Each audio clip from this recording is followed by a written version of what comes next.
Hello anh em, đây là một cái video mở hộp và thay cái bộ keycap cho con NJ80.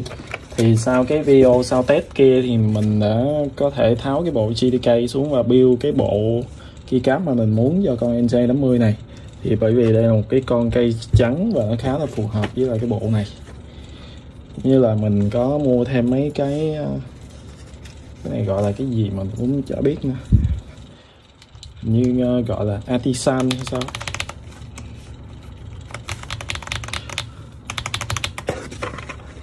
Rồi mình sẽ thay cái bộ này lên và sau test cho anh em nghe cái bộ cái đai sub ở trên cái Play PC nó sẽ nghe như thế nào. Ok, tiến hành vào video thôi.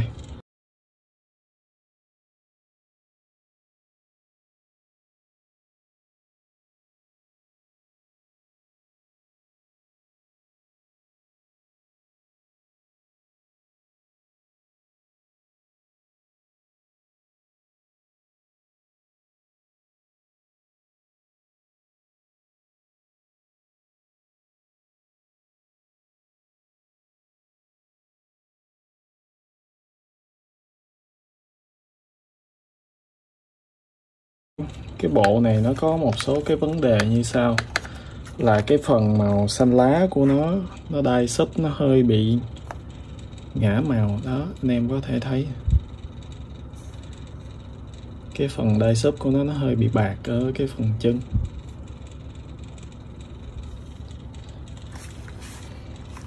Còn cái màu đỏ cũng vậy.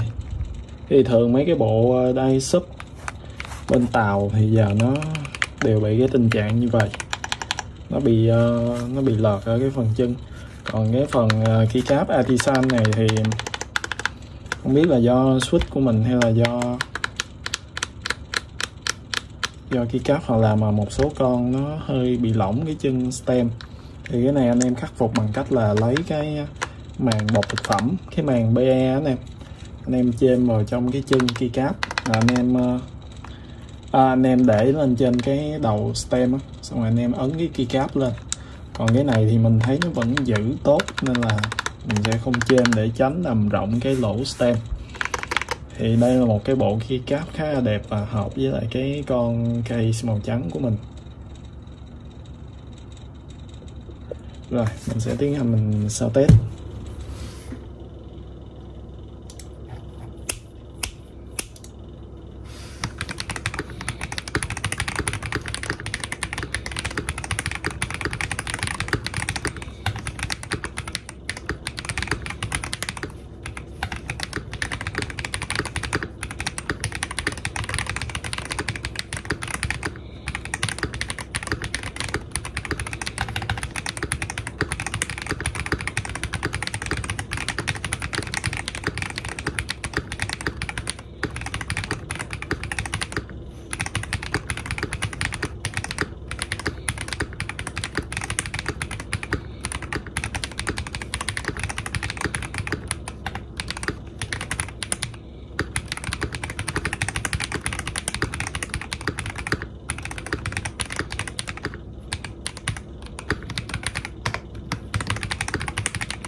Rồi mình sẽ lấy một cái nút của cái bộ ABS mình lắp vô để mình thử cho anh em nghe nha.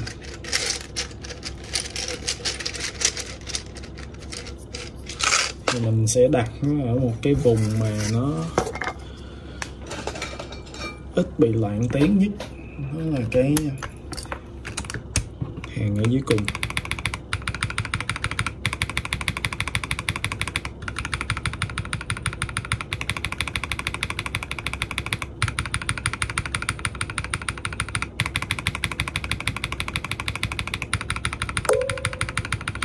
Thì theo cái cảm nhận khi mà mình gõ ở ngoài á, thì là cái bộ BBT nó cho một cái tiếng nó giòn hơn, còn cái bộ ABS nó cho một cái âm thanh mềm mại và dịu hơn. Bởi vì cái BBT nó là cái nhựa cứng, còn cái ABS thì anh em có thể hiểu là một cái loại nhựa mà nó hơi dẻo, nó không có cứng như cái BBT, cứng và giòn. Còn cái ABS thì nó dẻo hơn, thường nó làm mấy cái case nè. Còn nếu mà case làm bằng nhựa BBT thì nó khá là giòn và nó sẽ dễ bị gãy. Thì nó cũng phản ánh qua cái âm thanh, thì cái nào giòn hơn nó sẽ cho cái tiếng nó kiểu nó vang hơn, giống như cái play đồng, nó giống như cái play đồng với lại cái play thép, cái nào nó cứng hơn thì cái đó nó sẽ vang nhiều hơn và cho cái âm đanh hơn. Nó cũng áp dụng đối với lại cái nhựa khi mà làm keycap, thì cái bộ BBT á, nó sẽ cho một cái âm giòn đanh hơn cái ABS. Cái ABS này nó đi với lại play PC khá là hợp, nó cho một cái âm khá là gọi là sao ta, như trong video trước mình vẫn gọi là đây là một cái âm dreamy, kiểu dreamy poppy á. Nó sẽ hơi nó sẽ hơi nổi hơn một tí, nhưng mà nó sẽ nghe nó hơi đục, nó mơ màng. Còn cái âm này nó hơi đanh, tuy nhiên là nó vẫn đậm hơn khi mà anh em lắp trên cái con lay đồng nha. Cái BBT khi mà lắp trên lay đồng nó sẽ gõ, nó sẽ nghe nó khá là ồn, nó kiểu dạng bóp chát á, nó sẽ hơi ồn. Thì anh em đi với mấy cái set BBT thì anh em nên đi với lại mấy cái play thép hoặc là play FR4.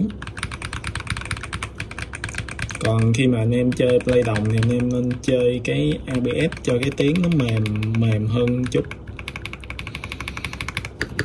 Rồi ok, đó là một cái mình đã làm một cái video sau test ngắn cũng như là chia sẻ cảm nhận thực tế của mình khi mà mình gõ, hơn là mình làm cái video sau test cho anh em tự đánh giá không. Thì nó cũng mang một số cái ý kiến chủ quan của mình, tuy nhiên là anh em vẫn có thể dùng những cái gì mình miêu tả để làm một cái sự tham khảo cho chính bản thân của anh em. Và hy vọng rằng video này đã làm được điều đó và giúp ích cho anh em trong cái việc tìm một bộ keycap và build cho mình một con phím phù hợp với sở thích. Rồi ok, xin hẹn gặp lại anh em trong những video lần sau. Và nếu đây là lần đầu tiên anh em đến với kênh của mình, anh em hãy bấm vào nút đăng ký kênh cũng như là bấm vào nút chuông báo để không bỏ lỡ những video hướng dẫn và chia sẻ cảm nhận mà mình sẽ ra trong thời gian tới. Bye bye, nhớ like và share nhé.